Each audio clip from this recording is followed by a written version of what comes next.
I have all these notes and plans for what we're going to do today, and then we all had lunch. And at the end of lunch, Diana said, what would be the outcome you were looking for? I'm like, let's just continue the conversation from lunch, because it was good. Mm-hmm. It was good, yeah. And before we get started, I also want to say, and in speaking to the three of them prior to coming here today, we wanted to call out, this is called women's leadership, but we also want to be inclusive.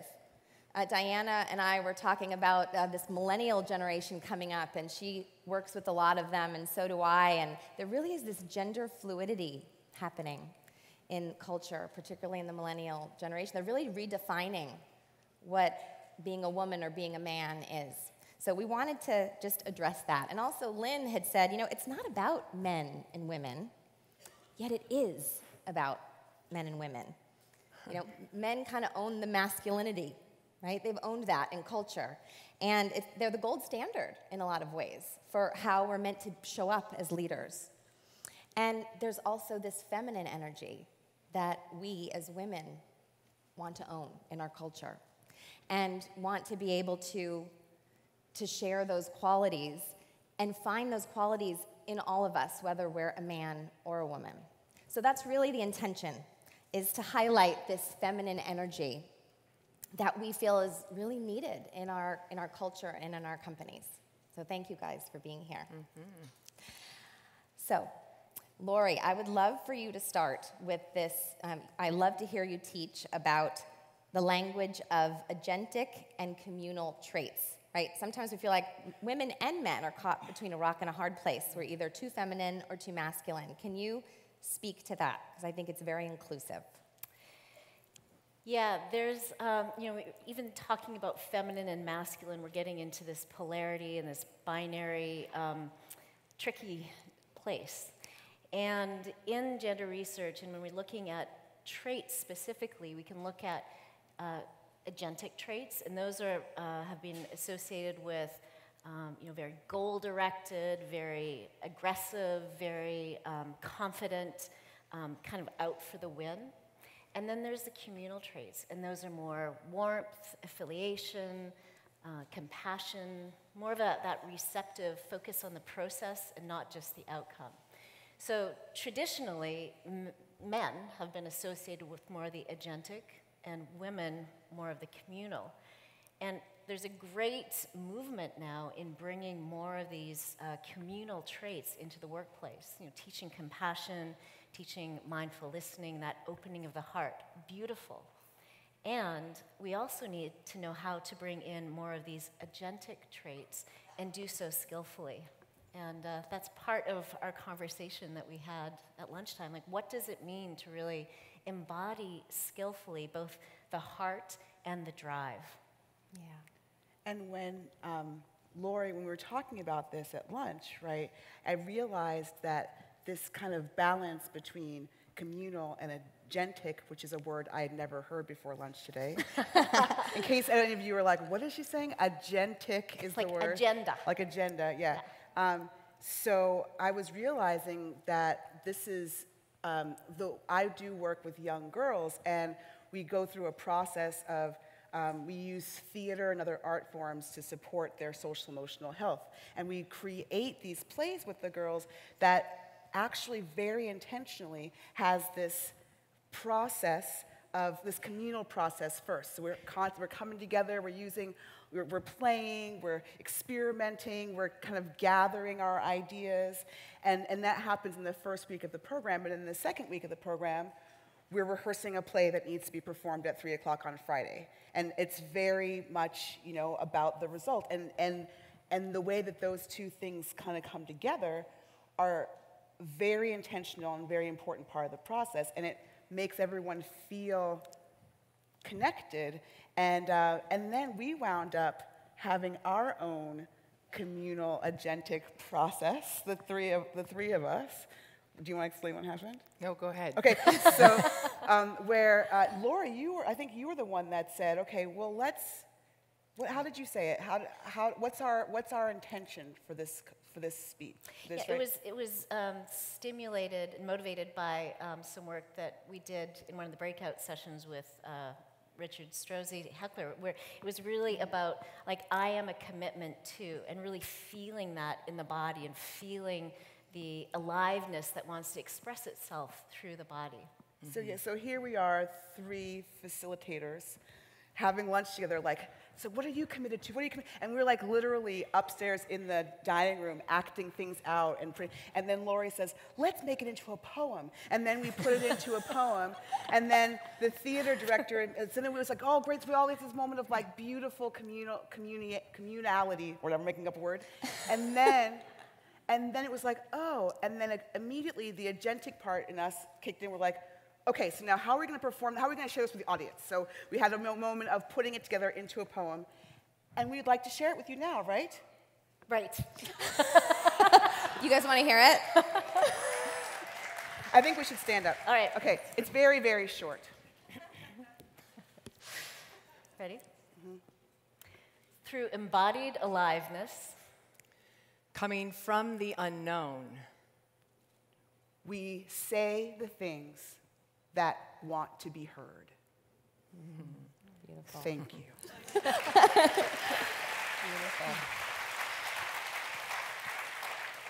Thank you. one of the reasons why I was saying I was committed to being the unknown is because as I was preparing for this talk and really looking at feminine, masculine, male, female, all these things, the more I looked, the more I realized I don't have any idea what all this is about. And that actually the more research I looked at, the more I was finding out the assumptions I've been holding about all this aren't true. Mm-hmm. And so I'm in beginner's mind right now, again, and I'm redefining even in myself and letting myself be in the unknown about what is feminine, what is masculine, it's not all what I thought it was. And I've been gifted by the wisdom of some young adult children and some young millennial founders who've all been challenging me about this. And I haven't really been hearing them, and I'm hearing them now as I prepared for this. And so I'm very excited about playing more with honoring polarities that are here and standing for polarities that have been undervalued in leadership, and how do all people embody those polarities so that we create a world that allows us all to thrive. Whether that's masculine and feminine, I don't know. I'm just really excited about these archetypes that we want to make sure are celebrated and brought forward. Yeah. And you know, when I spoke to each of you, the body arose, right? And we've got Richard Strozzi Heckler here and the Embodiment Lounge. And Diana, you said to me, you know, we have to honor that we have 3 centers of intelligence: IQ, EQ, and BQ, the body, the wisdom of the body. Can you all speak to this? Because I know each of you individually use this within your work and have been trained and share this with the people that you work with. Could you each speak to this wisdom of the body? Because I think this is so core to leadership and also to women. Laura, you want to start? Sure. You know, embodiment is such a vital part of our experience of being alive, and there's such a rich source of information that comes through the body. And you know, in this conversation of feminine leadership, female leadership, that there's a way that a lot of us as humans, and I know as women, we're really cut off from the felt sense of the body. So kind of re-inhabiting that felt sense and really kind of turning inward and getting the information that comes through the body. The implicit processing system in the brain sends signals all through our nervous system in the body, and to listen to that is the beginning of wisdom. So the turning inward and sensing is, I think, really critical if we're going to empower our leaders and our women to rise up, to be powerful and impactful in the world. And I'll say that one of the critical pieces in tracking the body is being aware of how we are treating the body. So it's not like if I walk up here and I'm hyper-caffeinated, or I haven't slept well, or I'm not taking care of myself, I'm going to get certain signals that I could misread. So that kind of goes into this invitation and real kind of responsibility that I feel that we have to take care of the body as it gives us information, and as is an ally. We have to be in relationship with it. Yeah. And Diana, would you speak to, we talked, well, there was a beautiful talk, Leo Babauta talked about holding discomfort, for those of you that were there. And in my work with leaders, and you all agreed, there is this need to tolerate discomfort. And it really can get in the way where our emotions are concerned, and particularly for women, you're too emotional, right? So would you speak a little bit to that? Yeah, the courage for people to be able to sense there's something happening in the body, there's an emotion arising, and I'm really afraid this emotion is going to be judged as irrational, as taking us off course from an agenda, as somehow not going to create something collaborative. And instead, the courage to be in the discomfort of knowing others might be uncomfortable with the emotion that's arising, and expressing it and bringing forward the intelligence of that emotion. One of the things I love promoting now is be smart and feel your feelings. It's so smart, it's so intelligent, and so, but it requires, for most of us, to be uncomfortable, especially in leadership positions. And the organizational worlds that I live in, I can hear often people say, I feel like there's no room for that here. And I want to find space for that, and it's scary. And what might it look like? So imagine you're around a table, and it's a board meeting, and you're the only woman in the room, and an emotion arises. What? Yeah. What's the process? So could you say, hey, I want to pause for a minute. I hear we didn't make our numbers. And there's some loss arising for me. I had a vision that we were going to get someplace, and I just want to take a moment to grieve, to let go of what was something we all had a vision for. Can we let that die off so we can be present to what's here now? And if that gets skipped over, oftentimes what happens is we're all talking and talking and talking, trying to find a way to get that grief through, rather than just take a moment and feel. And also trying to find the solution, right? We didn't make our numbers, so how do we make them next quarter? Yes, right? Right. And if we go after that solution without grieving, we're often not as effective as we could be. So it doesn't take long, but it takes courage to be able to acknowledge it's here. Thank you. Yeah. Thank you. Yeah. Thank you. And Lynn, I'd love for you to talk about this through the lens of the work that you're doing, and maybe you can speak to it a little bit so they kind of know what you're doing in Spotlight Girls, and then how there must be a lot of emotion that comes up in the camps and the work that you're doing with young women, and how you work with that. Yeah. My brain's going in like two different directions, trying to figure out which track to go on.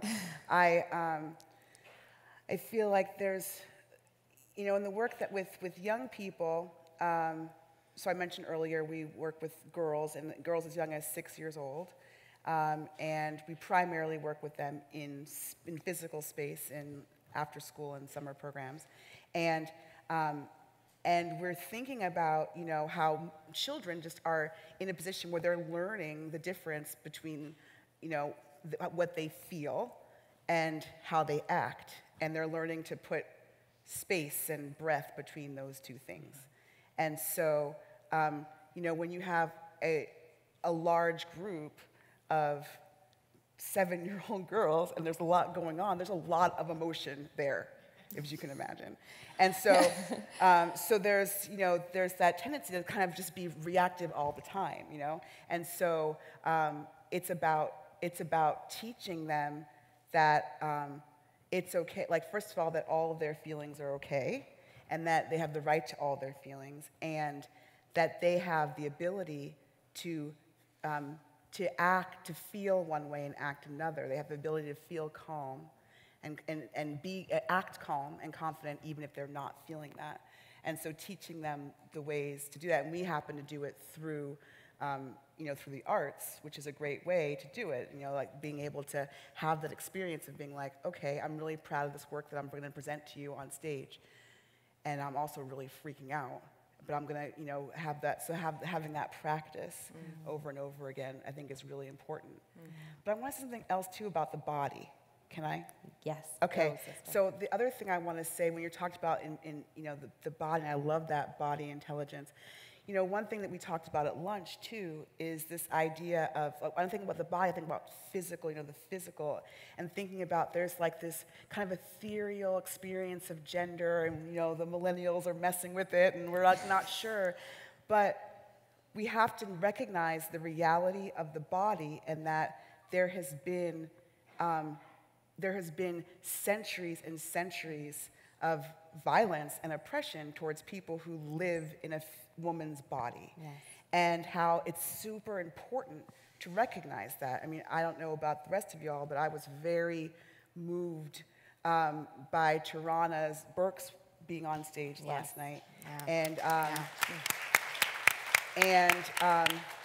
And at one point they talked about like people who are not who haven't been impacted by sexual violence, and I'm like, who would that be? I can't even imagine who that would be, even if you weren't a direct, like I personally have not directly been a victim of on the scale down here, right? But like everyone else I know has, or like, so there's like all been affected by this.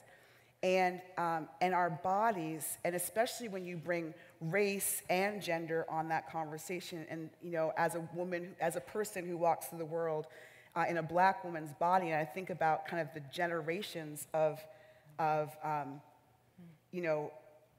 violence and that has gone on to our bodies.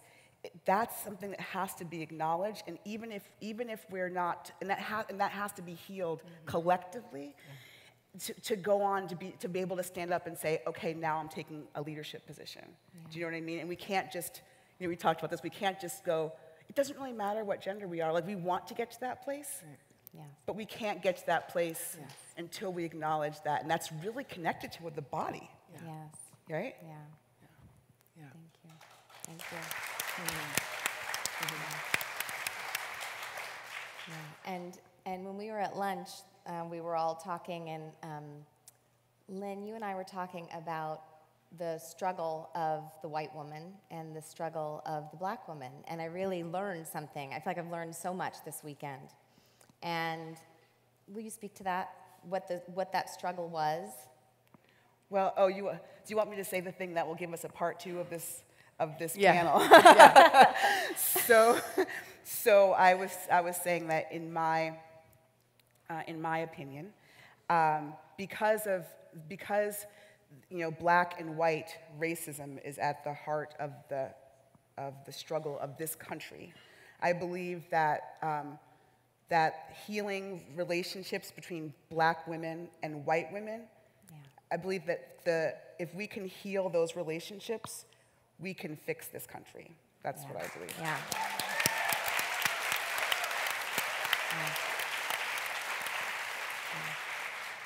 And that really comes from, what's so cool is that really we talked about compassion.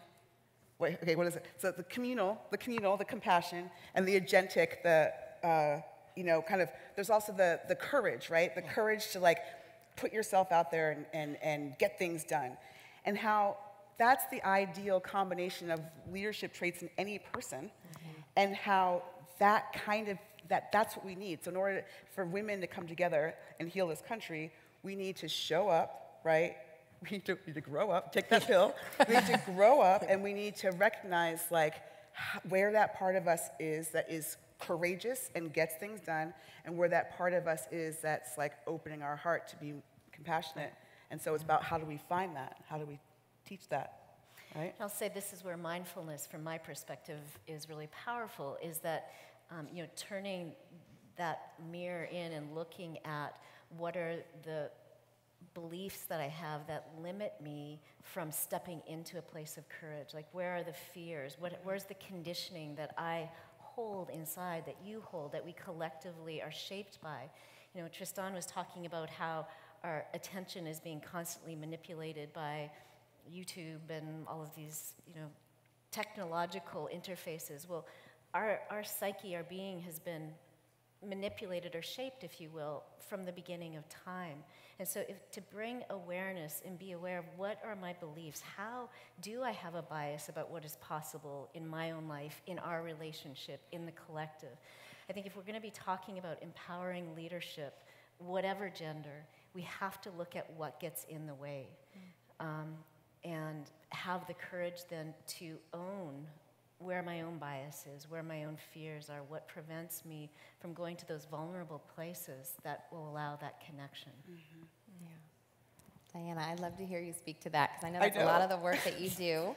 Right, when Diana were speaking early on, and I was telling her the struggle of women that I work with in organizations, she's like, I'm not really seeing that. I'm like, how could you not be seeing this? But she's being brought in by CEOs who are intent on building a conscious organization. And so you're seeing something different than we are. Yeah, I get that these things are out there. They're just not the conversations I've been having with working with thousands and thousands of leaders. And I was wondering, why is that? So I do think I'm usually being brought in to places where they want to create conscious cultures, and so they've already moved beyond those conversations. These binary conversations are going away, and now the conversation is, how do we become the most thoughtful, conscious, effective leaders that allow all of us to thrive? And what are those qualities? What are those skills? What are those tools? How do we relate to one another? And so that's where I've been putting my attention, is in that conversation. Yeah. And just coming back to the body a little bit, I will share earlier, for any of you that were here, I had a little bit of a hard time on main stage for a few moments, and my nervous system was really thrown off. And which is okay, right? It's something I had to work with. Everything was a good lesson for me. And I went backstage, and I shook it off, and I was trying to take care of myself, and they kind of came in, and they said, how are you doing? And they hadn't even heard what had gone on, and I said, I'm off. My nervous system is not back together yet, and I'm having a hard time. I know I have to get out with you guys and be present, and I really want to help you shine out there, and I'm not feeling very shiny. And so, Lori, share what they did backstage. Well, we just came around, the real kind of embodiment of communal, and we made contact, physical contact, we breathed together, and we just kind of physically lent our nervous system to Michelle so that we became one, so that kind of grounding. And I think that there's something so powerful about that tend and befriend instinct in us as humans. We talk about fight, flight, freeze all the time. There's a tend and befriend. And so it just felt like, there's just this natural instinct to come together. And I think that that's possible, men, women, whatever, but just to know that that is possible too. We can support each other, not only just being our best, but just in being human. Yeah, and they asked me what I needed. What do you need? Right. And I think this is the power of the feminine energy and the power of the woman leader. What do we need? What's needed here? And that I felt was asked of me, and I was able to share it. Yeah.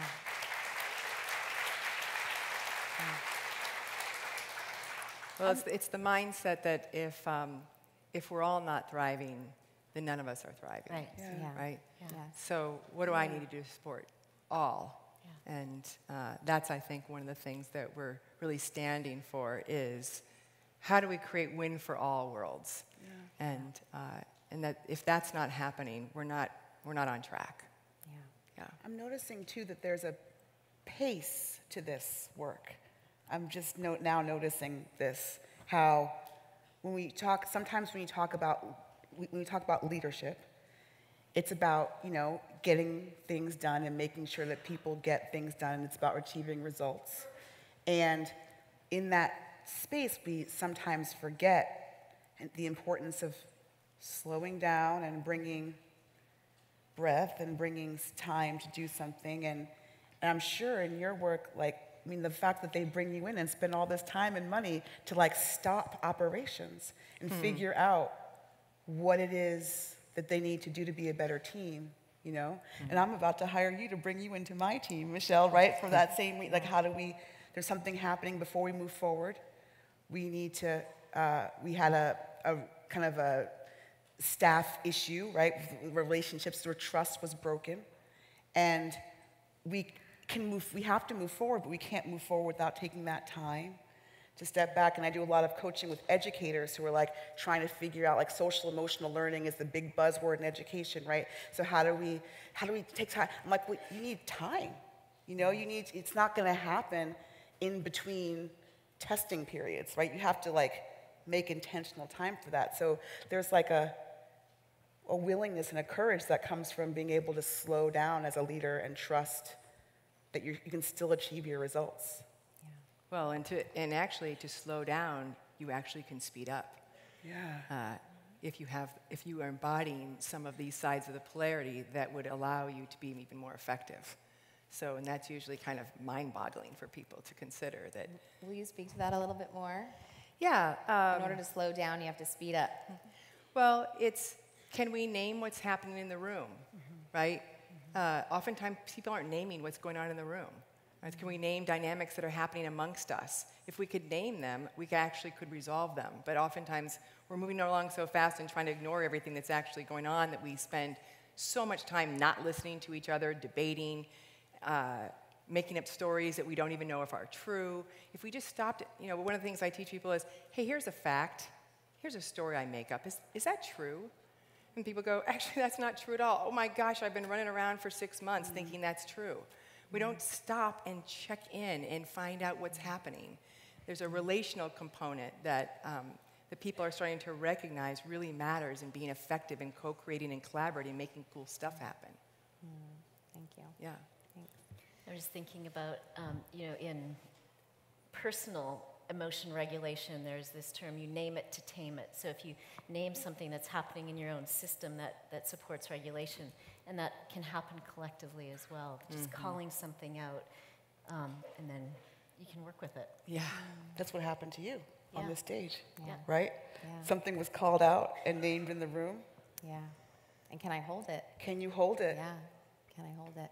And we have a very short time, but something that I had written down that we were going to speak about, which we won't have time to now, but I want to name, is that part of the feminine journey is the melting of the heart. You know, can we keep our hearts open in the midst of suffering and pain? And for those of you that were here, that was what I was working on the stage. Can I keep my heart open when there's collective suffering and collective pain, as well as my own? And that was what I tried to do. And that's what I think we all believe women have to bring forward, the feminine energy has to bring forward into our culture, into our businesses, into our families. And I did. Thank you. Thank you. Thank you. Can we end just one word that you're experiencing right before we get off the stage? Lori? Gratitude. Power. Curiosity. A lot of love. Thank you, guys. Thank you all. Yeah. Amazing ladies.